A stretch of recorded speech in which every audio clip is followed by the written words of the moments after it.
બધી રીતે રીચ એવા આપણે લોકો છીએ, અને છતાં પણ એક સરસ મજાનું રંગમંચ કે નાટ્યગૃહ આપણી પાસે નથી કે જેની ઉપર આવતા વેત આમ ફૂલ ખીલી જાય બધા. એવા પ્રકારના રંગમંચો, એવા પ્રકારના સ્ટેજીસ ક્યારે જોવા મળશે? આ હું 40-41થી કામ કરતી રહી છું નાટકની દુનિયામાં, 25-30 વર્ષ સુધી, અને ત્યારબાદ બીજી બધી ટેકનોલોજીકલ પરફોર્મિંગ આર્ટ્સની દુનિયામાં, અને છતાં પણ હું સતત આ કકળાટ મારા મનમાંથી કાઢી શકતી નથી. અને હું હવે બહુ માનું, પહેલાં હું પણ માનતી હતી કે ચંદ્રવદન મહેતા જેવા, ચંચી જેવા આપણા મારા મુરબ્બી સાથી બહુ નાહકનો કકળાટ કરે છે કે નટઘર જોઈએ, નટઘર જોઈએ, નટઘર વિના નાટક શું ને નટઘર વિના નટો શું. તો આ સાવ સાચી વાત છે. આપણી કળાને ઘર આપો, જેમ તમે લાઇબ્રેરીને ઘર આપ્યું છે તેમ આ એક પણ જરૂરિયાત છે બહુ મોટી, એમ હું માનું છું. અને મને ખાતરી છે કે નડિયાદની પ્રજા તો એમ માને જ છે કે એની જરૂરિયાત છે. જો કે ગુજરાતને લાગે છે કે નાટકની જરૂરિયાત નથી એમને. એમણે કોઈ દિવસ કંઈ બહુ સરસ નાટકો જોઈએ જ જોઈએ એમ કંઈ માગણી કરી નથી. કોઈએ કંઈ અમને કહ્યું નથી કે અમુક જ પ્રકારના નાટકો અમને જોઈએ ને અમે તમે કરો. નહીં, અમે તો જે આવશે તે જોશું. અમે તો જોઈએ છીએ કે નહીં જોઈએ છીએ એ પણ નટોને ખબર નથી હોતી ઘણીવાર, કારણ કે એવા વાતાવરણોની અંદર નાટકો અમે કર્યા છે કે જ્યારે આખો વખત બોલબોલ ચાલતી હોય, આખો વખત મોબાઈલ્સ ચાલુ રહેતા હોય, અને એની વચ્ચે અમારે મહાન ભાવનાઓ અને મહાન ફિલિંગ્સ અને મહાન જીવનના અનુભવોના ટુકડાઓ અહીંયા તમારી સમક્ષ રજૂ કરવાના અને તમને તમારા હૃદય સુધી પહોંચવાનું. એ બહુ અઘરું કામ થઈ પડ્યું છે. અને આજે મારે માટે અહીંથી 4 પગલાં ચાલવા એ અઘરા થઈ જાય તો પછી હું કામ શા માટે છેલ્લી ઘડી સુધી કામ કરતી રહું એમ માગું? એટલા માટે સંસ્કારને પણ સાધન જોઈએ, કોઈ પણ સંસ્કૃતિને પણ ટેકા જોઈએ, અને તે ટેકા રસ ધરાવનારા રસિક સહૃદય પ્રેક્ષકો જ આપી શકે. સરકાર સરકાર સરકાર કરીને કાઈ ગયા, કશું નથી થતું. કારણ કે તેને માટે પણ જેમ હસીતભાઈએ કહ્યું તેમ સૂઝ જોઈએ, સમજ જોઈએ, રુચિ જોઈએ. અને તે આપણે કેળવી નથી કે શું? આપણે એને સાચવી નથી કે શું? જો ગોવર્ધનરામ ત્રિપાઠીની ધરતી પર મારે આ કહેવું પડે કે આપણી પાસે રુચિ નથી તો હું ન માનું. અને છતાં પણ ગોવર્ધનરામભાઈની જે મારી બહુ જ પ્રિય નવલકથા સરસ્વતીચંદ્ર પર નાટક નથી થઈ શક્યું, લખાયું નથી. એવા પ્રકાર એકાદ બે સંવાદ રચનાઓ થઈ છે એમ હું માનું, કારણ કે એને નાટક ન કહેવાય. નાટક તો સાચે અને સાચા સાહિત્ય વાળા નાટકકારે નિચોડથી, જીવનમાંથી નિચોવેલું એવું તત્વ, તે નાટક કહેવાય. અને એવી રીતે સરસ્વતીચંદ્રને ચાળણીમાં ચાળીને એમાંથી સત્વ કાઢી અને આપણને દેખાડનાર આપણી પાસે સાહિત્યકાર નથી શું? આપણી પાસે કલાકાર નથી શું કે જે કુમુદ સુંદરી અને સરસ્વતીચંદ્ર અને ગુણસુંદરી અને વિદ્યાચતુર એવા બધા કેરેક્ટર્સ કરી શકે છે? નટો છે, બહુ સારા નટો છે આપણી પાસે, હવે ડેવલપ થતા જાય છે વધારે વધારે, એ તદ્દન સાચી વાત છે. પરંતુ આપણી પાસે એવો પ્રેક્ષકગણ જોઈએ કે જે સતત ડિમાન્ડ કરે કે આ જોઈએ જ જોઈએ, મને જરૂરત છે એટલે કરો, તો એ થાય. જેમ શેક્સપિયરના જમાનામાં શેક્સપિયરને માટે થયું, મહારાષ્ટ્રમાં ગંધર્વના જમાનામાં થયું, બંગાળમાં શિશિર ભાદુરીના જમાનામાં થયું, સાઉથમાં અનેક ઠેકાણે થઈ રહ્યું છે કે ત્યાં પ્રેક્ષક સાચું ખોટું, સારું નરસું, શિષ્ટ એવા પ્રેક્ષક તરીકે કહી શકે છે કે આ ન હોય, આવી રીતે ન ગવાય, આવી રીતે ન નચાય, આવી રીતે ન બોલાય. એ સમજી શકે અને એની રુચિ માણી શકે તેવા પ્રકારના પ્રેક્ષકો આપણે આ ધરતી પર તૈયાર કરવાના છે. અને આ લાઇબ્રેરી એ એનું એક બહુ જ મોટું સાધન છે. ને આજના ટેકનોલોજીકલ યુગની અંદર તો બહુ બહુ જ મોટું સાધન છે, પણ આપણે જરાય સમજી શક્યા નથી કે કેટલું મોટું સાધન છે. આપણે આપણા બાળકોને ટીવીની અંદર ખોઈ રહ્યા છીએ. આપણે આપણી જાતને ટીવીમાં કે શેમાં કોણ જાણે સિનેમામાં કે બ્રોડકાસ્ટિંગમાં કે કશાકમાં એવા ટેકનોલોજીકલ ગુથગુથ ભૂલભરામણીમાં નાખી દીધા છે કે આજે વાંચન નથી થઈ શકતું.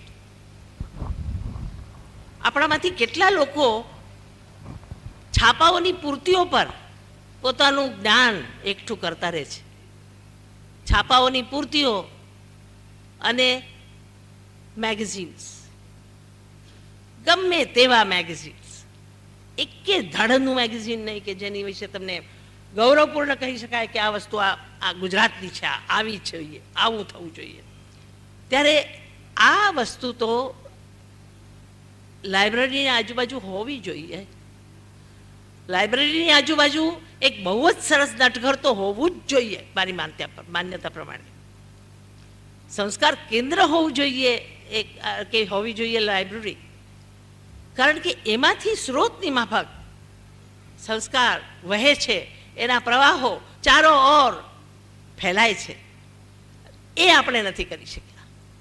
હું મારી જાતને એમાં બહુ મોટી ગુનેગાર ગણું છું કે હું જાણવા છતાં, જાગૃત હોવા છતાં, મહેનત ન કરવાને કારણે, આળસી હોવાને કારણે અને ઓછી વસ્તુની અંદર સંતોષ માનવાને કારણે જેટલું જોઈએ તેટલું મારું પ્રદાન કરી શકી નથી. મરું ત્યાં સુધી હું એ કહેતી રહીશ, બોલતી રહીશ, અને બોલવાનો તમારી જેવા લોકો મને મોકો આપશે એવું માનું. આજ પછી મને કાઢી નહીં મૂકતા. હા, હું પાછી આવીશ.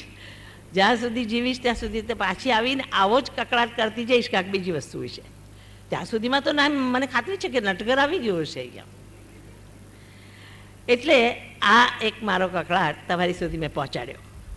પરંતુ આપણે બધાએ અમારી જે ધરતી છે, અમારી જે કાર્યક્ષેત્ર છે મારું, તેની વિશેનો આપ લોકોનો રસ ઓછો છે એમ હું જરાય માનતી નથી, પણ એને કેળવાયો નથી એમ જરૂર માનું છું. નાટકો વાંચાવા જોઈએ, નાટકો લખાવા જોઈએ, નાટકો ભજવાવા જોઈએ, અને પછી નાટકો જોવા જોઈએ અને માણવા જોઈએ. આપણી જૂની નાટક કંપનીઓ હતી તેની અંદર કવિ લેખક પરમનન્ટલી કાયમી રીતે રાખવામાં આવતા. જેમ જેમ પ્રેક્ષકો નાટકને વધાવે કે આવકારે તેમ તેમ તે પ્રકારના નાટકોના લખાણમાં ફેરફાર થાય, તે પ્રકારના નાટકોની અંદર પાત્ર રચનાઓ ઊભી થાય. જેમ જેમ એક અદાકાર પોતાની જાતને સાધના વડે કે તાલીમ વડે કે પોતાની અંદરની કળા વડે કેળવે, તેમ તેમ તેને માટે નવીન પ્રકારના પાત્રો ઊભા થાય. અને એ કરવા માટે એમની પાસે એમને રાજા મહારાજાઓની જેમ રાખવામાં આવે. એ તો બધે મળે છે. કલાકારને પ્રેમ મળે છે, સ્નેહ મળે છે, બહુ જ સરસ મજાનું ધ્યાન મળે છે, અટેન્શન મળે છે. પરંતુ એને માટે જેની જરૂરિયાતો પૂરી પાડવાને માટે જે કંઈ કરવું ઘટે તેને માટે કોઈ અવાજ ઉઠાવવા તૈયાર નથી. તે જો મોટો અવાજ ન બને તો એ થતું નથી કાર્ય. અને એટલા જ માટે આપણે બધાએ મળીને આ બધી વસ્તુઓને માટે વિચાર કરવાની અત્યંત આવશ્યકતા છે. ભાઈ હર્ષિતભાઈ સાથે મેં આજે સાંજના જ વાત કરી કે બીજું શું કહી શકાય. હું તો કકળાટ કલાકો સુધી કરી શકું આવી જાતનો, અનેક વિષયો પર, અનેક આ કાર્યક્ષેત્રની બાજુ પર, પણ છતાંય તે એની વિશે એટલું આટલું જ કહીને કંઈ ચાલે નહીં. કહેવું પણ પડે કે શું કરવું જોઈએ, શું થઈ શકે. શું યુવાન મંડળી, અમે તો હવે લૂલા લંગડા તમે જુઓ જ છો કે હવે નથી ચાલવાના વધારે. તો તમે અમારા હાથમાંથી એ મશાલ લઈ લો અને 40 અને 50ના જમાનાની અંદર જેવા પ્રકારના કાર્યકર્તાઓ આપણે આપણા બધા ક્ષેત્રે ઊભા થયેલા હતા, આજે બધા જ ક્ષેત્રે પડતી છે, બધા જ ક્ષેત્રે નીચે ઉતરી ગયા છીએ આપણે, પતન છે.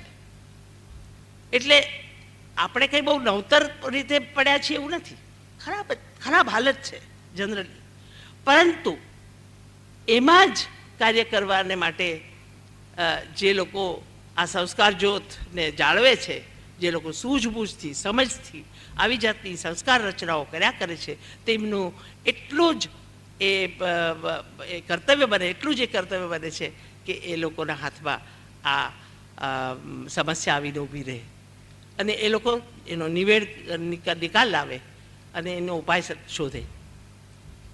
ઉપાય શોધવો એ આસાન નથી. અમારા કાર્યક્ષેત્રે તો મેં એ જ કહ્યું કે એક જ વસ્તુ થઈ શકે, જેટલા શિબિરો કરી શકાય એટલા કરો, જેટલે ઠેકાણે અભ્યાસ વર્તુળો થઈ શકે, 10-10, 15-15 માણસો જે રસ ધરાવતા હોય તે ભેગા થાય અઠવાડિયે.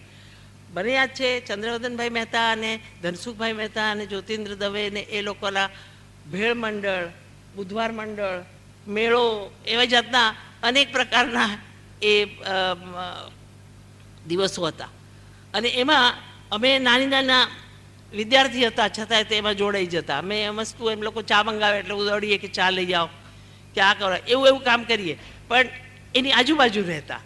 કારણ કે હું બહુ જબરજસ્ત હતી. અમારી જે સંસ્કાર નો ઉત્સાહ ઉછળતો ઉમંગ હતો એને માટે એ એક નર્ચરિંગ એવો ફોર્સ હતો. અને એ એવા પ્રકારના મંડળો, એવા પ્રકારની અંદર સાથ આપવો અથવા તેવા પ્રકારમાં બધાએ ભેગા થવું, એ હું કાંઈ જોતી નથી જેટલું જોઈએ તેટલું. એટલે એ બધે ઠેકાણે આ બહુ અત્યંત આવશ્યક છે. ફિલ્મોની માટે નવી ફિલ્મ સોસાયટીઝ, આપણે એક બહુ મોટી ન્યૂ સિનેમા મૂવમેન્ટ કાઢી હતી અને એ ન્યૂ સિનેમા મૂવમેન્ટમાંથી બહુ સારી બી ફિલ્મો પણ આપણે પામી શક્યા.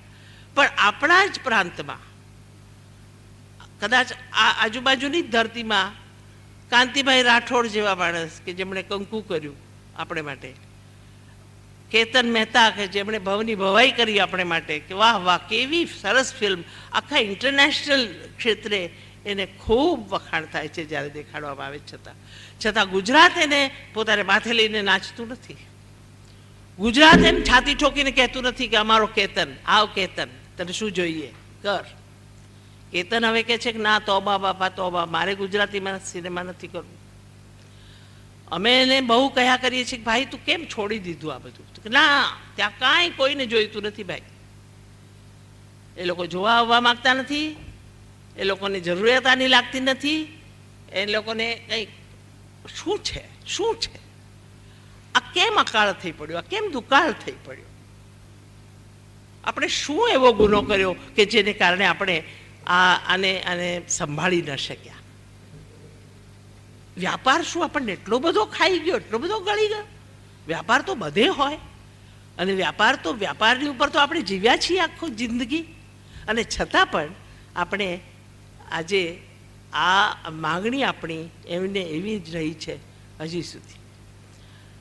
ખેર, હવે આવી વાતોને કારણે જો બહુ વધારે કરીશ તો ખરેખર જ તમે મને નહીં બોલાવો ફરી. એટલે હું આપણે એ કહું કે અમે જ્યારે સિનેમા કરીએ છીએ ત્યારે બધા કહે છે કે હા તમે તો એટલો બધો વાસ્તવિક અભિનય કરો છો, તમે મારી મા જેવા જ લાગો છો, તમે મારી માસી જેવા જ લાગો છો, અરે તમે તો અસલ મારા કાકી છો, આમ બધા બોલે છે. ત્યારે મને બહુ જ આનંદ થાય છે.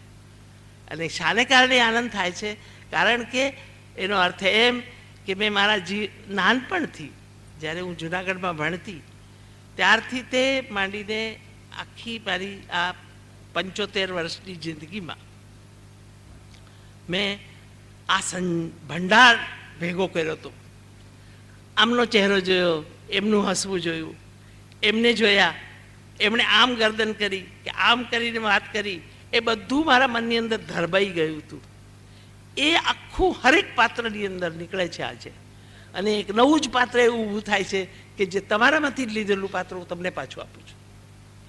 અને એટલા માટે એ વાસ્તવિક પાત્ર દેખાય છે, અને એટલા જ માટે એ લોકોને બહુ પસંદ પડે છે. તો એટલા માટે હું તમારો આભાર માનું છું, તમારી બધાની ઋણી છું કે તમે મારું સ્ત્રોત છો. તમે બધા જ અમારા અભિનયના મૂળક સ્ત્રોત છો, અને તમારામાંથી જ અમે જે પામીએ છીએ તે અમે આપને પાછું આપીએ છીએ. આ સંસ્કાર ધરતી પર મને બોલાવીને આપે મારો મને બહુ ગૌરવ આપ્યું છે. મને ખરેખર એમ લાગે છે કે હું તો નટી છું ભાઈ, હું કોણ છું? અને નટી એટલે શું? નટી એટલે કાંઈ નહીં. નટી તો ગમે ત્યારે મને એમ કહો તમે કે એ ગાણું ગાઈને સંભળાવો ને, એ નાચીને દેખાડ ને, એ હવે જરા દેખાડો ને, બે ભાષણ બોલો ને. પણ કોઈ એમ ડાક્ટર સાહેબને નહીં કે ડાક્ટર સાહેબ જરા ઓપરેશન કરીને દેખાડો ને. હા, કોઈ એમ નહીં કે એમનો ધંધો એવો કે જેની અંદર એમણે 70 ચીજો જોઈએ તો જ કરી શકે, તેમ અમારો ધંધો એવો નહીં કે અમે ગમે ત્યારે તમે કહો કે નાચો તો નાચવાનું. અમે કંઈ કઠપુતલી છીએ? તો આવા ઘણા વિચારો તમારી સાથે શેર કરવાની મને બહુ ઈચ્છા થાય છે. અને ઘણીવાર મને એમ થાય છે કે સમય હંમેશા મારા માટે ઓછો પડે છે. અને છતાંય તે આ પાછળથી હર્ષિતભાઈ બૂમો પાડે નહીં તે પહેલાં હું આપ સૌની રજા જ લઈશ, કારણ કે મેં ખૂબ આપણે બધાને સંભળાવી દીધું છે. મારે એક વસ્તુ જ કહેવી છે કે આ લાઇબ્રેરી હજી 100 વર્ષ વધારે જીવે, હજી વધારે 100 વર્ષ અને 100 વર્ષ જીવે, અને એનો સદુપયોગ થાય. આપણું નવું જનરેશન, આપણી નવી પેઢી એને વાપરતા શીખે, વાંચતા શીખે. કેટલા બધા આપણા બાળકો ગુજરાતી વાંચી નથી શકતા. આજે મારા જ ગ્રેન્ડ ચિલ્ડ્રન, હું માફ કરો હું તો કહું છું કે નથી વાંચી શકતા, ગુજરાતી નથી વાંચતા, આખો વખત અંગ્રેજી અંગ્રેજી અંગ્રેજી. અને એને કારણે આખું કલ્ચર અંગ્રેજી થઈ ગયું છે. એમને એમને એમને આપણી કહાવતોના ભંડારની ખબર નથી. એમને આપણી અંદર જે હું દાદીમાના નુસ્ખા સંભળાવું છું એ બધા સાંભળીને મને કેટલી બધી બહેનો આવીને કહે છે કે અમે તો લખી લઈએ છીએ, અમે તો આ કરીએ છીએ. મેં કહું પણ નાના છોકરાઓ કોઈ સાંભળે છે? એ લોકો બહુ જુએ છે. એ લોકો જુએ ને એ લોકો જો માને મને તો મારી વાતો સાચી, નહીં તો દાદીમાનો તો કનેક્શન એના ગ્રાન્ડચાઇલ્ડ સાથે જ હોવું જોઈએ. અને એ નથી, એ નહીં થાય જો આવી પ્રકારની સંસ્કૃતિ આપણે જાળવી નહીં શકીએ તો. એટલા માટે ગોરધનભાઈના સામે સમક્ષ આજે આપણે બધા પ્રણ લઈએ કે એમની એ સંસ્કાર દૃષ્ટિ આપણને પણ મળે અને આપણે પણ એ જ રીતે એ સંસ્કારને માન આપતા થઈએ. Thank you. આભાર દીનાબેન. આવો રચનાત્મક કકળાટ બધાના દિલમાં ઉગે એવી પ્રાર્થના ભગવાનને. હવે મોરબભાઈ ઇન્દુ કાકાને હું વિનંતી કરીશ કે તેઓ પ્રસંગોચિત 2 શબ્દો બોલે. માનનીય દીનાબેન, કલેક્ટર સાહેબ, જંચી સાહેબ, નગીનભાઈ મંત્રી સાહેબ, નગર નડિયાદના સાહિત્ય પ્રેમી નગરજનો, આમંત્રિત મહેમાનો, આજના શુભ પ્રસંગે સાહિત્ય પ્રેમી ને વિદ્વાનોની વચ્ચે મને બેસાડ્યો એ ખૂબ આનંદની વાત છે. કારણ કે હું મૂર્તો તમાકુનો વેપારીને મને સાહિત્યમાં ગાળી દીધો. આ હર્ષિતે અહીંયા બોલાવીને બેસાડી દીધો કે બેસી જાઓ અહીંયા કે. પણ હર્ષિત આપણો જે લાઇબ્રેરીનું કામ કરે છે, ડાયલક્ષ્મી લાઇબ્રેરી જે મૃતપ્રાયમાં આવી ગઈ ત્યાં એને જીવંત બનાવવામાં હર્ષિતનો મોટો ફાળો છે. ને હજુ એને કોમ્પ્યુટરાઇઝ કરવી છે, એટલે એક કોમ્પ્યુટર યુનિટ અમે શારદાબેન ઇફકોવાળા ચેરિટેબલ ટ્રસ્ટ તરફથી એમને ટૂંક સમયમાં જ અર્પણ કરીશું. એ સ્વીકારી લાઇબ્રેરી અપ ટુ ડેટ થશે, નગરના સજ્જનો એનો સદુપયોગ કરશે.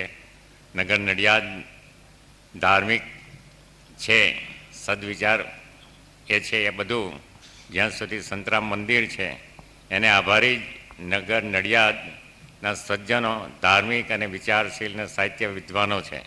બીજા બધા નગરોમાં તમે જોશો તો પૈસા ખર્ચીને આ જે મેદની આવી છે એવી આવશે નહીં, જ્યાં થિયેટર્સ ખાલી રહે છે, મફત બોલાવે છે તોય પબ્લિક જતી નથી.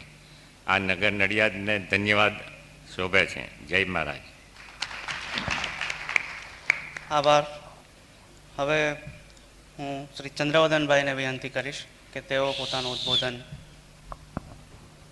મુરબ્બી દિનાબેન, મુરબ્બી શ્રી ઇન્દુભાઈ, કલેક્ટર શ્રી ઝા, શ્રી નગીનભાઈ, હર્ષિતભાઈ અને નડિયાદના નગરજનો, સૌ પ્રથમ તો આજના પ્રસંગે મને અત્યારે ઉપસ્થિત થવાનું જે સન્માન લક્ષ્મીના સંચાલકોએ આપ્યું છે એ બદલ એમનો આભાર માનું. દેનાબેને જે એમનો કકળાટ શરૂ કરેલો એને થોડી ચોખવટ એક કરું કે નડિયાદ ગામની અંદર એક સારું એવું રંગમંચ મળી રહ્યો છે, પણ અમારી મ્યુનિસિપાલિટીના થોડા પાપે કહું તો પાપે એ અટકી પડ્યું છે. 2 વર્ષથી બંધ છે કામ, અને વહેલી તકે પૂરું થાય એવી મેં આશા રાખીએ તો આવતા વર્ષે આપને એ રંગમંચ મળે એવી અમે પણ ભાવના રાખીએ છીએ. આજે દયાલક્ષ્મી લાઇબ્રેરીની પાસે જે જૂની પ્રતો, હસ્તપ્રતો એટલી બધી પડી છે કે એને સાચવવી બહુ મુશ્કેલી પડે છે. ભાઈ શ્રી નગીનભાઈ અને હર્ષિતભાઈ મને મળ્યા છે અને એ હસ્તપ્રતો સાચવવાની જે મુશ્કેલીઓ છે એ એમણે રજૂ કરી છે. માઇક્રો ફિલ્મિંગ અને લેમિનેશનની અત્યારની જે નવી પદ્ધતિ છે, ઇન્કેપ્સ્યુલેશન, માઇક્રો ફિલ્મિંગ તો છે જ, લેમિનેશન જૂનું થઈ ગયું એવું કહે છે હવે, અને ઇન્કેપ્સ્યુલેશનની આખી જે સિસ્ટમ નવી એવું અહીં લાવવા માગે છે. અમે ચર્ચા કરીએ છીએ અને ભગવાનની અને મહારાજની ઈચ્છા હશે તો ટૂંક સમયમાં જ કદાચ એ બધી વસ્તુઓ દયાલક્ષ્મી લાઇબ્રેરીમાં આવી જશે એમ હું માનું છું. સાહિત્યની અંદર જેમ મુરબ્બી ઇન્દુભાઈએ કહ્યું કે અમે બધા વેપારી વર્ગના માણસો છે એટલે સાહિત્યની અંદર બહુ ઊંડી રુચિ અમારી પાસે ન હોય, પણ અમને વાંચવાનો શોખ ખરો. અમે નોવેલો પણ વાંચીએ અને કાવ્યો પણ વાંચીએ છીએ, પણ જેમ કે ભાષણ કરવું પડે આ કાવ્ય ભાષામાં કે એની અંદર અમારું કામ નહીં. અમને રસ છે અને અમે અમારી રીતે અમારો રસ પચાવી શકીએ છીએ. એ અમને દયાલક્ષ્મી લાઇબ્રેરીમાંથી પણ અમે ઘણા પુસ્તકો અમારી જિંદગીમાં વાંચ્યા છે, અમે એનો ઉપયોગ કર્યો છે. અને જે બુક્સ અહીં મળે છે એ ઘણી વખતે અમુક જગ્યાએ મળતી પણ નથી. એવી જે હસ્તપ્રતો અને જૂની બુક્સો અહીં પડી છે, અને જે નવી નવી ટેકનોલોજી આવે છે એની બુક્સો પણ આજે લાઇબ્રેરીમાં આવે છે. તો એના માટે એવો લોકો બધા પ્રયત્ન કરે છે કે જે કંઈ ભંડોળ થાય એ ભંડોળની પણ એમને જરૂર છે જ. અને નડિયાદની પ્રજા આજે જેમ દીનાબેને કહ્યું કે બહુ પૈસાવાળી રીત છે, તો માનો ત્યાં સુધી દયાલક્ષ્મી લાઇબ્રેરીને આવી બધી પુસ્તકો મેળવવાની જે તકલીફ પડે છે એ નહીં પડે એવી હું આશા રાખું છું. અસ્થાએ નથી. ફરીથી આપ સર્વનો આભાર માનું છું. જય મહારાજ. આભાર ચંદ્રવદનભાઈ. હવે સરકારી કર્મચારીઓમાં રેર સ્પીસીસ કહેવાય એવા કલેક્ટર કમ કવિ જ્યાદા શ્રી ઝા સાહેબને હું વિનંતી કરીશ કે તેઓ 2 શબ્દો બોલે. આજની આ સંધ્યામાં જે કાળઝાળ ગરમીની સ્મૃતિ વેરાયેલી છે, ત્યારે આપણી વચ્ચે ભાઈએ કહ્યું એમ રચનાત્મક કકળાટનો અવાજ રજૂ કરનાર દીનાબેન, ઇન્દુ કાકા, ભાઈ શ્રી ચંદ્રવદનભાઈ, નગીનભાઈ, પ્રિય મિત્ર હર્ષિતભાઈ, આ નગરના સાહિત્ય પ્રેમી ભાઈઓ અને બહેનો, આજે મારે માટે નડિયાદમાં 15મો દિવસ છે. મને એ વાતનો આનંદ છે કે પહેલી વાર આપ સૌને આવા માધ્યમથી મળવાનું બને છે. 28 એપ્રિલ 1991ના દિવસે અમે અમેરિકામાં જ્યારે ભણતા હતા ત્યારે કેટલાક અમેરિકન પ્રાધ્યાપકો સાથે એક ચર્ચા ઉઠી કે આ સ્ટેબલ સોસાયટીઝનું રહસ્ય શું છે. અમેરિકાના સમાજશાસ્ત્રીઓને અત્યારે બહુ મોટી ચિંતા છે કે ટીવીનું આક્રમણ, કમ્પ્યુટરનું આક્રમણ અને એને કારણે જે યાંત્રિકતા અને યંત્ર સાથે સતત જીવવાને કારણે એના ગુણો અવગુણોની આપલે જે માનવ સમુદાય કરી રહ્યો છે એને કારણે એક ગંભીર સમસ્યા તોળાઈ રહી છે. અને એ સમસ્યા એવી છે કે માણસે બીજા માણસ સાથે વાત કરવી હોય તો હવે કારણ શોધવું પડશે. એ તકલીફમાં એમને એક પ્રશ્ન મને પણ પૂછેલો કે તમારી મૂડી શું છે? મેં ઘણી બધી વાત કરી. મારી ગુજરાતી તરીકેની, સંસ્કૃતના વિદ્યાર્થી તરીકેની, કવિ તરીકેની જે કંઈ પાર્શ્વભૂમિકા હતી એને પ્રકાશમાં લાવવાનો પ્રયત્ન કર્યો. પણ મેં કહ્યું કે પાયાનું મૂળ કોઈ પણ સમાજમાં એના સંસ્કારો છે. અને એ સંસ્કારો શું છે એની વ્યાખ્યા એમને મને પૂછી ત્યારે મેં કહ્યું કે તમારા જ એક પ્રેસિડેન્ટ આઇઝનહોવરે બહુ સરસ વાત કરેલી. એમણે એવું કહેલું કે the education of a child must begin 100 years before his birth. એક બાળકનું શિક્ષણ એના જન્મના 100 વર્ષ પહેલાં શરૂ થવું જોઈએ. મને આજે એ વાતનું ગૌરવ છે કે નડિયાદ નગરનું એવું સદભાગ્ય છે કે આજથી 100 વર્ષ પહેલાં આ વિચાર આવેલો કે અહીં પુસ્તકાલય હોવું જોઈએ, અહીં આવી પરબ હોવી જોઈએ, જેથી 100 વર્ષ પછીના બાળકોને ખબર પડે કે ગુજરાતી ભાષા આટલી સમૃદ્ધ છે. અમેરિકાના ગુજરાતીઓને ગુજરાતીની ભૂખ છે. આપણે ગુજરાતી તરફ અણગમો છે. 5000 ગુજરાતીઓ વોશિંગ્ટનમાં જ્યારે ભેગા થયા હતા ત્યારે મને માસ્ટર ઓફ સેરેમની બનાવીને એમણે એક સૂચના આપી કે સાહેબ તમારે જે કરવું હોય કરો, પણ આપના પ્રવચનમાં એક પણ શબ્દ અંગ્રેજી ના આવવો જોઈએ. અમને ગુજરાતીની તલપ છે. હવે આ ગુજરાતી ભાષા વિશે પહેલાં જાણવાનું અને પછી એના વિશે ગૌરવ અનુભવવાની, જ્યાં સુધી આપણામાં આંતર પ્રક્રિયા શરૂ નહીં થાય ત્યાં સુધી આ બધી મથામણો આપણી સાર્થક નહીં બને. આજનો પ્રસંગ બે રીતે વધારે અગત્યનો છે. એક તો આ ગ્રીષ્મ છે એટલે ગ્રીષ્મોત્સવ જેવી વ્યાખ્યાનમાળા છે, પણ સંસ્કાર એમાં વણી લીધા એને કારણે એ અગત્યનો બની જાય છે. જે વિષયો છે એના વિશે હું વાત નહીં કરું.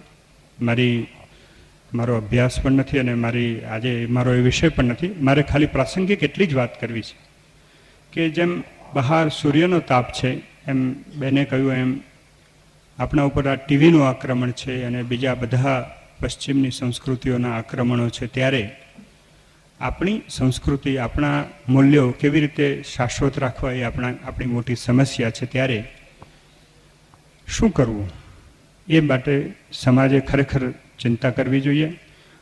સુરેશ દલાલે તો બહુ સરસ લખ્યું કે અમે ડ્રોઈંગ રૂમમાં હસીએ છીએ ને બેડરૂમમાં ભસીએ છીએ. આપણે એવા સમાજમાં જીવીએ છીએ કે જે સમાજ કોયલના ટહુકાની કેસેટ શોધવા માટે માર્કેટ પ્લેસમાં ઊભો છે. એટલે એ સમાજને ફરી એકવાર જો જીવતો કરવો હોય તો સંસ્કારની વ્યાખ્યાનમાળા ભલે અહીં હોલમાં ચાલે, આ ભાગ્યા તૂટ્યા ઇન્ફ્રાસ્ટ્રક્ચર સાથે, પણ હવે ફરીથી એક વખત આ વાતને આપણા ઘેર ઘેર લઈ જવી પડશે, ડ્રોઈંગ રૂમમાં લઈ જવી પડશે. ઘર એ જ વિદ્યાલય એવી એક અનુભૂતિ દરેકે ઘરમાં અનુભવવી પડશે. બાળકો સાથે એનો વાર્તાલાપ કરવો પડશે. તો જ આ સંસ્કાર અને સંસ્કૃતિ બચી શકશે. આક્રમણ બહુ મોટું છે. આપણા સૌની વધારે જવાબદારી છે. મને એક વાતનો ખૂબ આનંદ થયો કે દીનાબેને પણ કહ્યું કે સરકાર તરફથી બહુ અપેક્ષા ન રાખવી જોઈએ. ખરેખર દરેકે વ્યક્તિગત ધોરણે કશું કરવું જોઈએ. સરકાર મદદમાં જ છે, આપની સાથે હશે.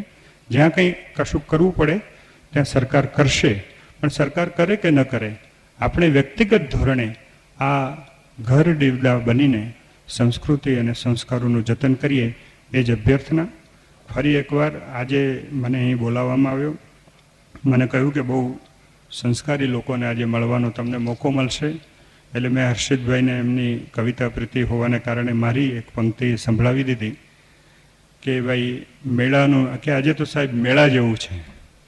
એટલે મારો એક મેળાનું ગીત છે કે મેળાનું નામ ના પાડો તો સારું, મેળાનું નામ ના પાડો તો સારું કે મારામાં મેળાની ભરતી, મેળાને હોય નહીં મંદિરનું સરનામું, મેળો તો મળવાની ધરતી. આભાર.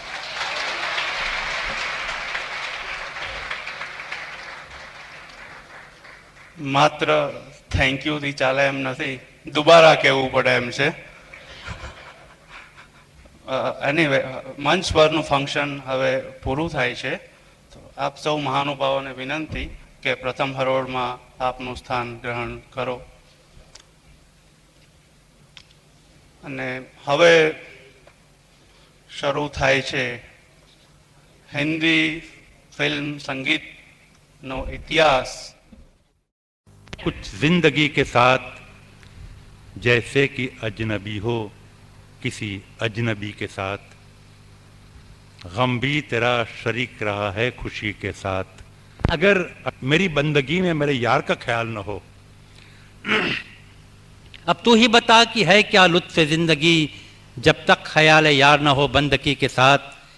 याद आई और आंख से आंसू निकल पड़े, एक हादसा है आप मेरी जिंदगी के साथ. संगीत हमारी संस्कृति का, भारत की संस्कृति का एक बहुत अहम हिस्सा है.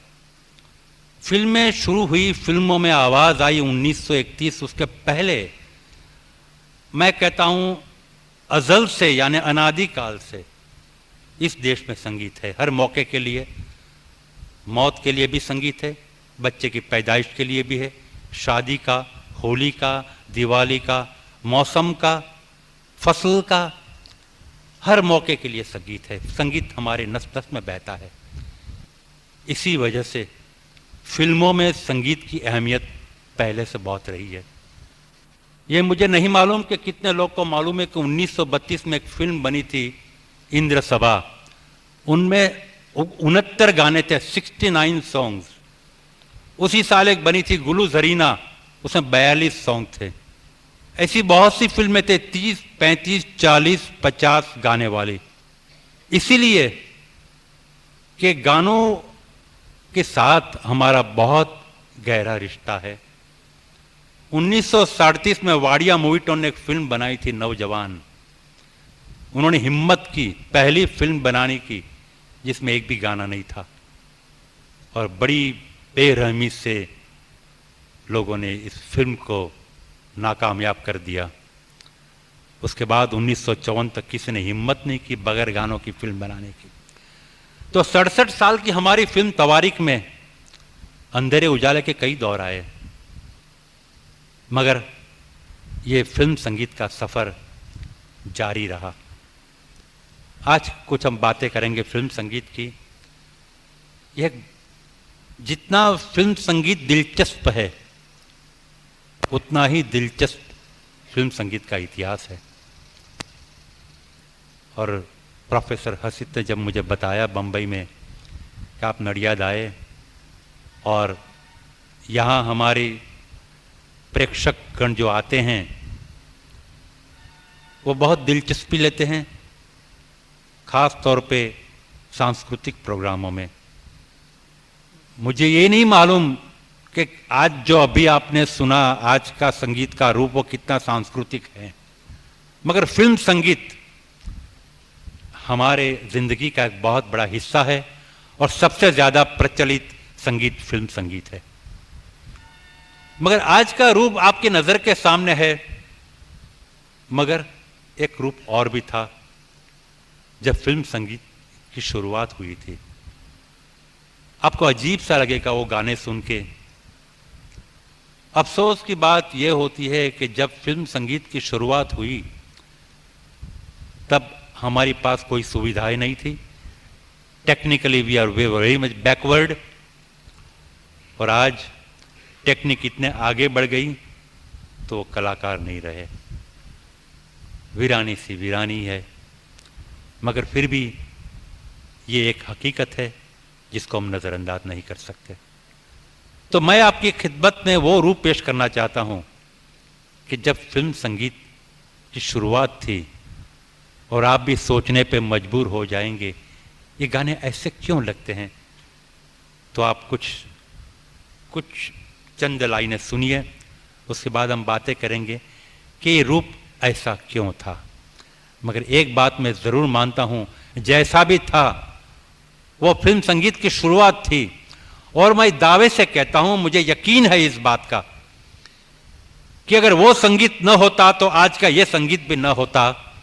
वो उस जमाने के संगीतकार दावे से कह सकते हैं कि हमारे नक्शे पा काम आ गए ऐ काफिले वालों, यानी हमारे पांव के निशान हमारे नक्शे पा काम आ गए ऐ काफिले वालों, वगरना उम्र भर तुमको न मंजिल का निशान मिलता। वो संगीत था उस जमाने में, इसलिए संगीत आज मुमकिन है। तो पेश खिदमत है फिल्म संगीत का शुरुआत का रूप।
बरस पर आए थे एक दिन शांत रहे हम लोग, 16 बरस पर आए थे एक दिन शांत रहे हम लोग। अब फिर छोड़ चले हम सबको, अब फिर छोड़ चले हम सबको, कहो ये कौन है ढंग, जाओ जाओ ए मेरे साथ रहो गुरु के संग, जाओ जाओ ए मेरे साथ रहो गुरु के संग।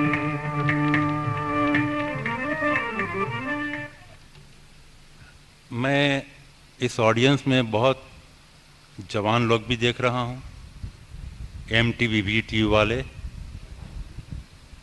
कुछ पुराने ज़माने की लोग देख रहा हूँ।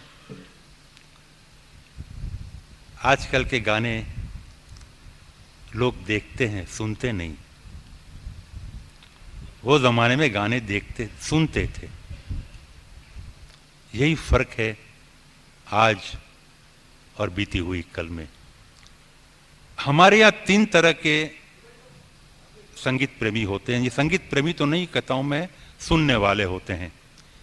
एक ऐसे होते हैं जो आजकल के गाने सुन के लुत्फ उठाते हैं, हाथ पैर और कमर इस तरह से हिलाते हैं झटके देके कि ऐसा महसूस होता है कि ये गाने शायद गले से नहीं हाथ पैर से गाए जाते हैं। दूसरे ऐसे होते हैं जो पुरानी यादों को जहन में रख के आंसू बहाते हैं कि हाय क्या दिन थे, कहाँ गए वो दिन। तीसरे सुनने वाले ऐसे होते हैं जो जिंदगी की कश्मकश में ऐसे फंसे हुए हों कि जो भी सुनाई देता है वो सुनते हैं। न उनकी खास कोई दिलचस्पी है, न कोई फरमाइश होती है। वो मजबूर है, लाचार है, बेबस है। जो भी सुनाई देता है, दिल चीज़ क्या है आप मेरी जान लीजिए, उमराव जान का वो गाना हो या मोहरा का तू चीज़ बड़ी है मस्त मस्त, एक ही बात है उनके लिए। उदासीनता जिसको हम कहते हैं, बस सुनते रहते हैं। मगर आप सोचते होंगे कि ये गाने ऐसे क्यों बनते थे। हर कला, फिर किसी तरह की भी कला हो, अपने वक्त की तस्वीर होती है। आपने देखा वो gramophone, it was a status symbol once upon a time. एक जमाने में it was a status symbol, और जिनके घर में होता था वो यकीनन लोग मानते थे कि बड़ा आदमी है, यानी कि दौलतमंद आदमी है।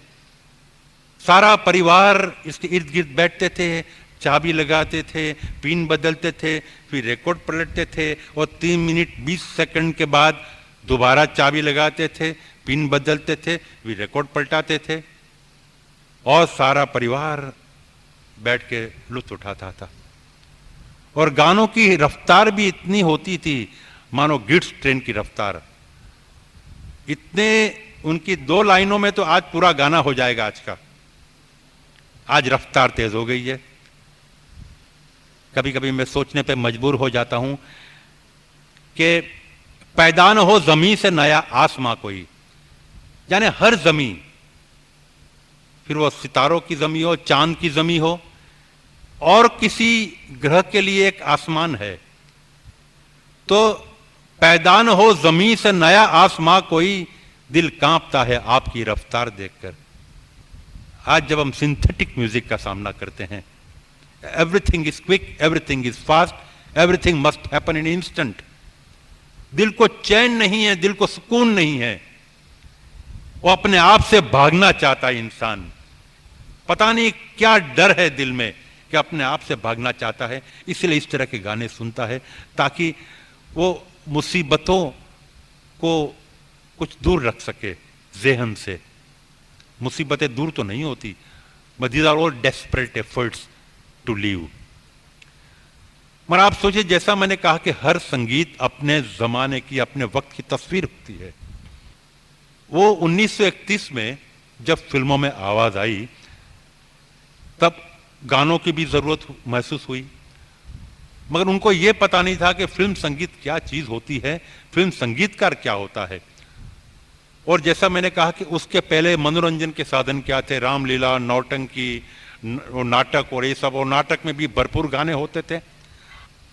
और जब फिल्म संगीत की जरूरत महसूस हुई तो वही नाटक के संगीतकार फिल्मों में लेके आए, नाटक के गायक फिल्मों में आ गए, क्योंकि उस जमाने में माइक्रोफोन नहीं था, इसे बुलंद आवाज में गाना पड़ता था ताकि आखिरी रो में बैठा हुआ आदमी सुन सके। और लोक संगीत और शास्त्रीय संगीत के मिलावट से की बुनियाद पे फिल्म संगीत की इमारत खड़ी कर दी गई थी। तो इसीलिए अब जो बुलंद आवाज में जो गाते थे वो जमाने में, यही वजह कि नाटक के गानों की असर उन पे थी, और इसी वजह से, मगर ये गाने के लुत्फ उठाने वाले भी बहुत थे, बेशुमार थे। और आज भी लोग हैं ऐसे जिनकी उम्र 60 साल, 70 साल, 80 साल की है, जो इन गानों को याद करते हैं, मगर अफसोस की बात है कि उनको सुनने को नहीं मिलते। तो 1-2 गाने और सुनिए इसी दौर के। इसलिए मैंने आपको इस बीच में इस बात की इसलिए कि वो ज़माने की एक मजबूरी थी। एक तो रिकॉर्डिंग की टेक्निक भी ऐसी थी। मुझे ख्याल आ जाता है कि उस ज़माने में जो माइक्रोफोन होता था ना, वो सेंसिटिव नहीं होता था, उसको कार्बन माइक्रोफोन कहते थे। उसको गर्म करना पड़ता था पहले, गर्म करने के बाद कहीं जाके आवाज़ पकड़ेगा। तो 1935 में जब फिल्म बनी देवदास, उसमें के.एल. सहगल हीरो थे, और जब अपने प्यार का इजहार करते हैं पारो के सामने, उनकी महबूबा के सामने, तब कहते हैं, पारो मैं तुझसे मोहब्बत करता हूं। तो हमें ऐसा महसूस होता है कि प्यार का इजहार कर रहा है कि लड़ाई का ऐलान कर रहा है। उसके 20 साल के बाद जो देवदास बनी, जिसमें दिलीप कुमार थे, 1955 में दिलीप कुमार ने वही किया जो 1955 में करना चाहिए था। सहगल ने 1935 में वो किया जो सहगल को 1935 में करना था। मगर दिलीप कुमार अगर 1935 में देवदास का रोल करते तो पूरी साइलेंट फिल्म बन जाती। इसीलिए कि दिलीप कुमार की स्टाइल तो आपको मालूम है, पारो मैं तुझसे मोहब्बत करता हूं, और माइक उसकी आवाज ही नहीं पकड़ता।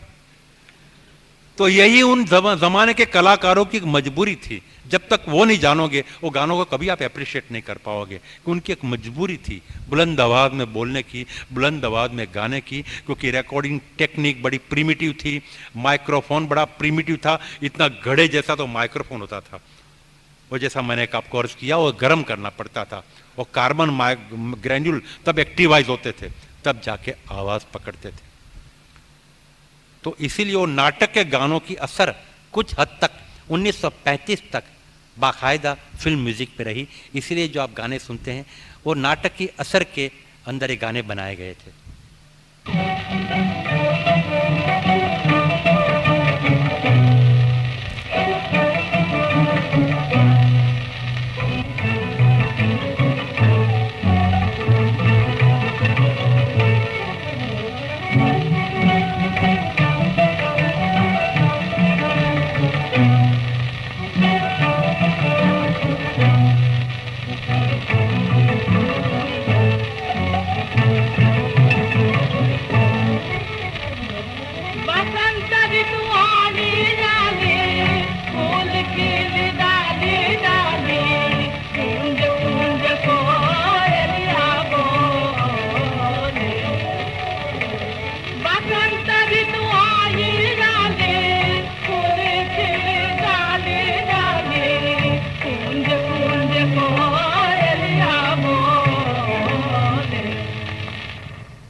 प्रेम के संग बिताएंगे जीवन, प्रेम ही प्राण आधार। प्रेम के संग बिताएंगे जीवन, प्रेम ही प्राण आधार। प्रेम कथा हो प्रेम पड़ोसी, प्रेम में सुख का सार, प्रेम में सुख का सार। दीना जी, आप सुन रही है ना? आप तो उस दौर के चश्मदीद गवाह हैं। मैं 1930 की ज़्यादा बात करूंगा तो शायद आप लोग भाग जाएंगे, मगर वो भी एक हकीकत थी। उस संगीत को चाहने वाले भी बेशुमार थे। और जैसा मुझे कहा गया कि 1900 यानी 1998, I don't know why from 1931 to 1998 instead of 1998 to 1931, कोई बात नहीं, कुछ फ़र्क नहीं पड़ता है। आज वो बात नहीं रही जो उस ज़माने में थी। उस ज़माने में कुछ लगन होती थी, सिखाऊ लोग आते थे, इतने पैसे नहीं मिलते थे, वो अलग बात है, और बड़ी बुरी हालत में दुनिया से चल बसे, सिर्फ यादें छोड़ गए। मगर आज का संगीत का रूप देखता हूं, आज के पोएट्री का रूप देता हूं। अब ये कैसा है मैं यही नहीं कहना चाहता हूं, वो तो आप ही तय करेंगे। I am not sitting on judgement, मैं सिर्फ बयान कर रहा हूं हकीकत को। ये आज का रूप है। तन तना तन तन तन तारा, चलती है क्या तू 9 से 12, तू है मेरी पेप्सी कोला, साथ में पिएंगे कोका कोला। पता नहीं कितने लोगों ने गाना सुना होगा। ये सुना है कि बड़ा मशहूर भी हुआ है। आजकल तो मशहूर कुछ भी हो जाता है, वो अलग बात है। मगर ये बात मत भूलिए कि वो जमाने के पोएट, शायर में कुछ ऐसी बात थी जो दिल को लग जाती थी। मिसाल के तौर पे एक विद्यापति फिल्म आई थी 1939 में, उसमें डायलॉग भी होते थे, अक्सर डायलॉग गाने ऐसा मिक्सचर करते थे। तो जैसा मैंने तन तनातन कहा, वो आज का रूप है, तो अब कल का रूप भी पोएट्री का देख लीजिए। वो गाना है, पहले डायलॉग आता है कि राधा ने मधुसूदन की बांसुरी चुरा ली, राधा ने मधुसूदन की बांसुरी चुरा ली, बांसुरी लेके घर ले गई और गुस्से से कहती है, निगोड़ी तूने क्या जादू कर रखा है मधुसूदन पे, तूने मोहन को मोह में बांध रखा है, ये क्या जादू किया है तूने? क्योंकि बांसुरी मधुसूदन के साथ रहती है, मधुसूदन के होठों पे लगी हुई होती है। तो राधा को बड़ी जलन हुई कि मैं तो, मेरी सौतन है बांसुरी, तो पुत्य तूने क्या जादू किया है मोहन पे? तो बांसुरी हंस के कहती है और गाना आता है। ये बांसुरी कहती है कि मैं हूं क्या, मैं तो एक बांस की पतली सी नली थी और जो मुझे काटा गया। एक बांस की थी पतली सी नली, जंगल में उगी जंगल में पली। ये तन तनातन सुनने वालों के लिए खास मैं बनाए बयान कर रहा हूं मैं, कि एक बांस की थी पतली सी नली, जंगल में उगी जंगल में पली, तकदीर मगर कुछ ऐसी थी मधुसूदन के मैं हाथ लगी। सजनी जो कटा हर अंग मेरा, कुछ और नहीं निखरा रंग मेरा। मैं प्रेम को समझी थी आशा, सुनकर होगी तुम भी हैरा। छेदों से भरा सीना है मेरा, छेदों से भरा सीना है मेरा, हाथ लगा कर देख जरा। अब तन क्या है एक तान सरी, अब तन क्या है एक तान सखी, मोहन के संग है जान सखी। यह कल का रूप। इस बीच में संगीत का पूरा इतिहास आ जाता है। आपको बड़ी हंसी आती होगी सुन के, ये सोच के कि उस जमाने में सबको गाना पड़ता था। यह कायदा था स्टूडियोज का। वो जमाने में स्टूडियोज का चलन था, बॉम्बे टॉकीज में हो या किसी भी स्टूडियोज में, कि अगर आपको गाने की जरूरत पड़ी तो आपको कलाकार को गाना पड़े, क्योंकि प्लेबैक तो था ही नहीं उस जमाने में। तो उस जमाने की जो म्यूजिक डायरेक्टर थी सरस्वती देवी, अब तो इस दुनिया में नहीं रही, वो मुझे कहती थी कि अशोक कुमार और देविका रानी को, जो दोनों गाने वाले तो थे ही नहीं, मजबूरन गाना पड़ता था।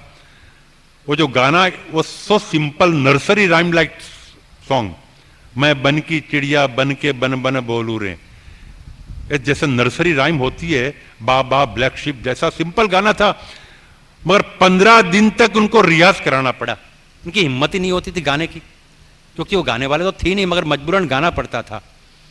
मगर आप इस बात पे गौर कीजिए कि मैं कुछ गाने आपकी खिदमत में जो पेश करूंगा, ये सब गाने ऐसे लोगों ने गाए हैं जो गाने वाले नहीं थे, जिनके गले में कोई सुर नहीं था, न कोई तालीम थी, न कोई अच्छी आवाज थी।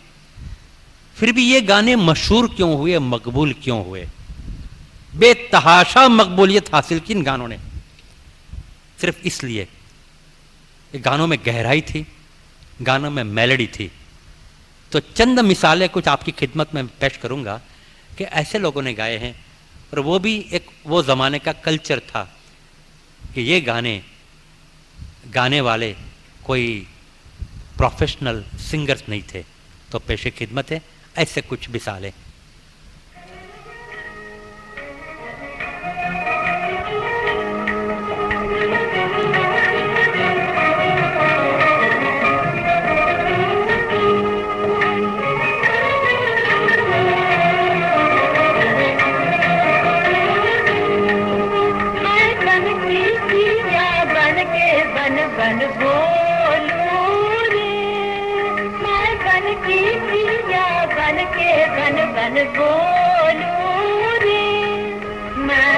का पंछी बन के संग संग डोलू रे, मैं बन का पंछी बन के संग संग डोलू रे, मैं बन की चिड़िया बन के बन बन बोलू रे।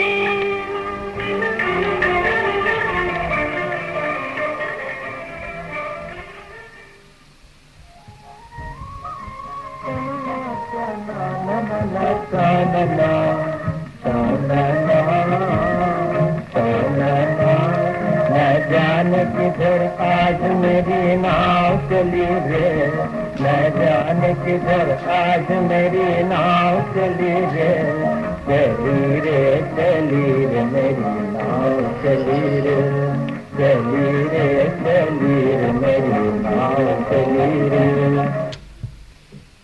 गाने तो मैं इतने सुनाना चाहता था, मगर वक्त आज इतना मुझे कम दिया गया है, क्योंकि देरी भी हो गई है। ये दौर चलता रहा। मैं 1941 में जब गुलाम हैदर लाहौर से एक ऐसी धुन लेके आए कि लोगों को चौंका दिया, सावन के नज़ारे हैं, पता नहीं कितने लोगों ने गाना सुना होगा। वो दौर चलता रहा, मगर जब बंटवारे के वक्त, उसके पहले बहुत भारी आवाज़ का चलन था। मैं कई मिसालें देना चाहता हूँ, दे सकता हूँ, मगर मजबूर हूँ। कहते यहाँ गर्मी भी बहुत है और शायद यहाँ कोई एयर कंडीशन तो हॉल तो है ही नहीं, तो मजबूरी आपकी भी है, मजबूरी मेरी भी है। तो जो भारी आवाज़ का चलन था, जैसा शमशाद बेगम आई खजांची में, लौट गई पापन अंधियारी शीतल चंद्रिका, और उसके बाद नूरजहां आई, मेरे लिए जहान में चैन ना करार है, तू कौन सी बदली में मेरे चांद दे आजा। ये दौर बंटवारे के साथ ख़त्म हो गया, ये सब चले गए पाकिस्तान। उसके बाद नए संगीतकार आ गए और जो दौर शुरू हुआ वो लता मंगेशकर दौर शुरू हुआ।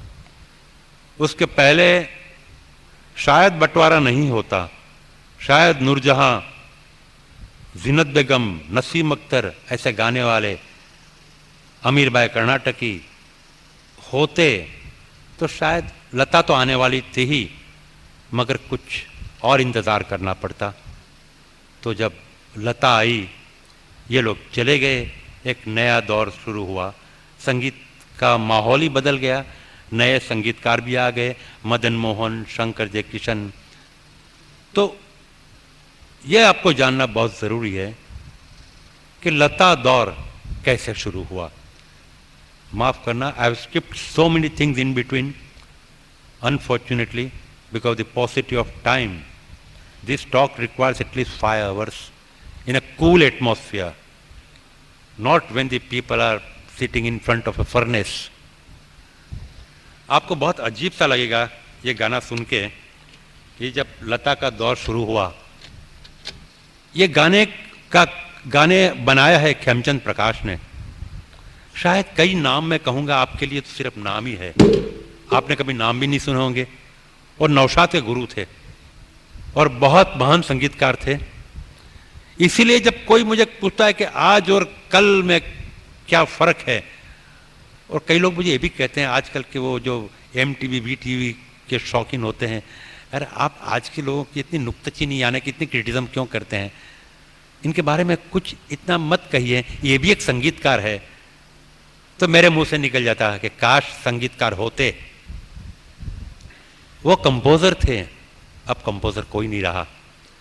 कभी कभी मैं मजाक में कहता हूं, डोंट टेक इट सीरियसली, मगर मैं मजाक में कहता हूं, कोई मुझे पूछता है कि कल के संगीत और आज के संगीत में फ़र्क क्या है, तो मुझे एक लतीफ़ा याद आ जाता है। मैं कहता हूं कि अगर आज को जिसको आप संगीतकार कहते हैं, अगर वो समंदर में गिर जाता है, हाँ कोई मुझे पूछता है कि वो आज के संगीत और कल के संगीत में फ़र्क क्या होता है, तो मैं ये कहता हूं कि इतना ही फ़र्क है जितना दुर्घटना और दुर्भाग्य में होता है। तो लोग पूछते वो क्या होता है, दुर्घटना और दुर्भाग्य। तो मैं कहता हूं कि आज का संगीतकार अगर समंदर में गिर जाता है तो उसको हम दुर्घटना कहते हैं, अगर उसको बचा लिया जाता है तो उसको दुर्भाग्य कहते हैं। तो भाई आपको पीछे लेके जाना चाहता हूं कि लता मंगेशकर का दौर जब शुरू हुआ, और ये गाना खेमचंद प्रकाश पुराने जमाने के संगीतकार थे, उनका दौर खत्म हो चुका था। और तानसेन उनकी बहुत मशहूर फिल्म थी 1942 की, पुराने लोगों को यह भी मालूम होगा, घटागन गोर गोर मोर मचावे शोर, और सप्त सुरण तीन ग्राम दिया जलाओ, बहुत मशहूर गाने थे केएल साइकिल और खुर्शीद के बरस हो रहे। तो मैंने कमाल अमरोही साहब को पूछा था, कमाल अमरोही इस पिक्चर के डायरेक्टर थे, कि कमाल साहब आपने ये नए दौर में, ये 1949 के दौर में जब नए संगीतकार आ गए हैं, उस दौर में आपने ऐसे पुराने संगीतकार खेमचंद प्रकाश का संगीत कैसे मुनासिब समझा। उन्होंने कहा कि मुझे नहीं मालूम, मगर एक बात जरूर है कि जब जब मैं खेमचंद प्रकाश के गाने सुनता था तो मुझे उसमें कुछ छिपा हुआ दर्द महसूस करता था। और एक बात जरूर है कि दर्द का हमारी जिंदगी के साथ बहुत गहरा रिश्ता है। Our sweetest songs are those that tell of saddest thoughts, है सबसे मधुर गीत वही जो हम दर्द के सुर में गाते हैं। और बलवंत राय ठाकुर ने गुजराती में कहा है, हमारा मधुर गान तो तेज जे छल के विषाद विचारेज। तो खेमचंद के संगीत में ये खूबी थी। तो कमाल अमरोही साहब जब खेमचंद साहब के पास एक गाना लेके गए, एक गाने के वर्ड्स, तो खेमचंद जी ने हारमोनियम पे जो हाथ घुमाया और वही धुन निकली जो धुन आप सुन रहे हैं। और उस गाने ने, किसी को यकीन नहीं था कि ये गाना चलेगा, ये गाना मशहूर होगा, न प्रोड्यूसर को, न डायरेक्टर को, न और कोई स्टूडियो वालों को, न लता मंगेशकर को।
ये गाना खेमचंद प्रकाश की जिंदगी का सबसे बेहतरीन शाहकार था। अफसोस की बात है कि वो महान संगीतकार अपनी शोहरत, अपनी मकबूलियत देखने के लिए जिंदा ना रहे। ये पिक्चर रिलीज होने के 2 महीने पहले 10 अगस्त 1950 के दिन 42 साल की उम्र में चल बसे। आज उनकी बेवा रास्ते में भटकती है और जब जब आएगा आने वाला सुनाई देता है तब रुक जाती है। She has lost her mental balance. कलाकार की जिंदगी का यही हादसा है, यही उनकी जिंदगी के जब पर्दा गिरता है लोग भूल जाते हैं कि कैसे कैसे कलाकार थे। उसके बाद लता मंगेशकर ने कभी पीछे मुड़ के नहीं देखा और वही लता मंगेशकर आज 1998 में भी गाती है। क्या गाती है, कैसा गाती है, आपके सामने है, वो आप तय कीजिए। मैं कुछ नहीं कहूँगा। है कुछ बात ही ऐसी जो चुप हूँ, वरना क्या बात कर नहीं आती। आगे आती थी हाले दिल पे हंसी, अब किसी बात पे नहीं आती।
ये महान संगीतकार श्याम सुंदर 17 जुलाई 1952 के दिन 41 साल की उम्र में चल बसा।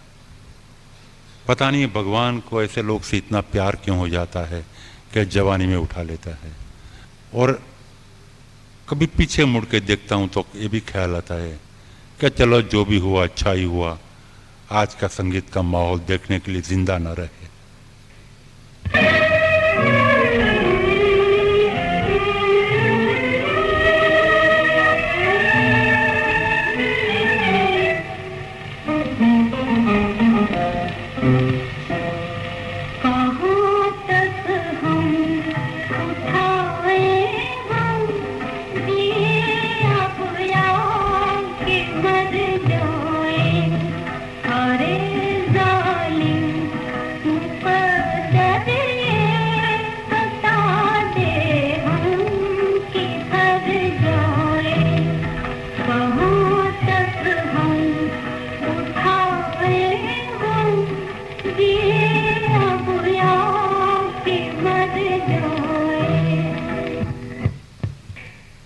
और ये गाने से लता मंगेशकर की शुरुआत हुई। वो एक मराठी लड़की, इसको उर्दू ज़बान में कोई महारत नहीं थी, न उनके तलफ़ुज़ यानी कि प्रोनंसिएशन सही थे। नौशाद साहब ने काफ़ी ज़हमत उठाई उनके पीछे, कैसे सांस लेना, कैसे तलफ़ुज़ बयान करना। और ये गाना सुनने के बाद लता मंगेशकर बहुत तरक्की के रास्ते पे आगे चलती गई। और जैसा मैंने अर्ज़ किया 1998 में आके आज भी ठहरी है जैसी भी हो।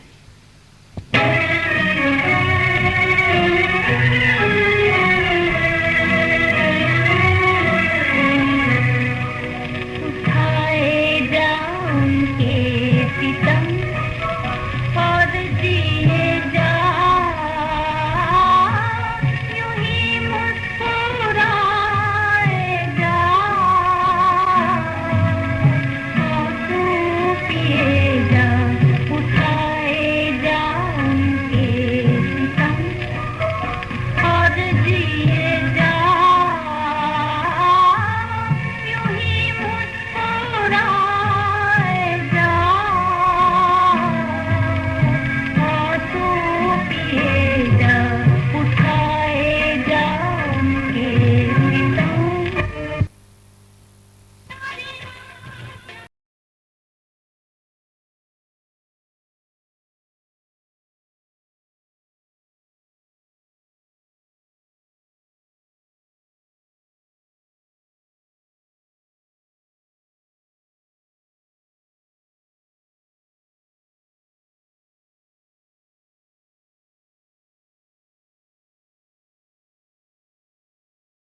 पहले गाने सुने, उसकी उम्र तो बहुत लंबी है, इसकी उम्र कितनी है वो मैं नहीं कह सकता, वो तो आने वाली कल ही बताएगा।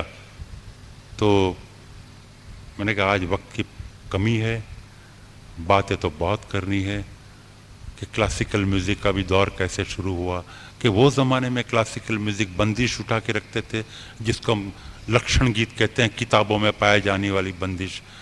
उसके बाद जो नौशाद साहब ने बैजू बावरा शबाब से जो क्लासिकल म्यूज़िक को, शास्त्रीय संगीत को इतना सजा के इस तरह से पेश किया कि लोगों के दिलों को भा गया, और वो भी एक दौर शुरू हुआ। हर एक संगीत का अपना अपना एक दौर आता है। 1950 के दौर में रॉक एंड रोल आया था, इना मीना डिक्का, आपने सुना होगा ये गाने, इना मीना डिक्का, लाल लाल गाल, और ऐसे ऐसे गाने चले थे, मगर वो दौर ज़्यादा टिका नहीं। 2-3 साल में वो भी, क्योंकि ऐसे कभी कभी ज़िंदगी में बुरे दिन भी आते हैं और मगर वो भी गुजर जाते हैं। तो इस तरह से कुछ ऐसे भी दिन आ गए, वो भी गुजर गए। तो जैसा मैंने कहा कि हर कला अपने वक्त की तस्वीर होती है, तो इसीलिए ये हमारी जो कल है, जब पीछे मुड़ के देखता हूँ तब मुझे अनिल बिस्वा साहब का एक गाना याद आ जाता है, गुजरा हुआ उल्फत का ज़माना याद करके रोएंगे, गुजरा हुआ उल्फत का ज़माना याद करके रोएंगे, अपनी कहानी अपना फसाना याद करके रोएंगे, जब सावन की मस्त घटाए धूम मचाती आएंगी, जब कोयल की मीठी ताने कानों में बज जाएगी, हम एक गुजरा हुआ फसाना याद करके रोएंगे, अपनी कहानी अपना फसाना याद करके रोएंगे।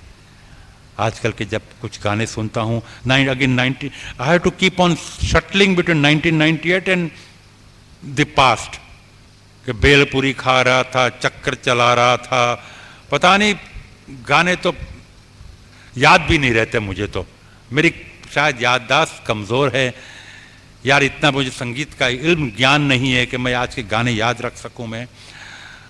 मगर ऐसे भी लिखने वाले थे, ओ बेवफा तेरा भी यूं ही टूट जाए दिल, तू भी तड़प तड़प के पुकारे कि हाय दिल, तेरा भी सामना हो कभी ये गम की शाम से, गुजरे हैं आज इश्क में हम उस मकाम से, नफरत सी हो गई है मोहब्बत के नाम से।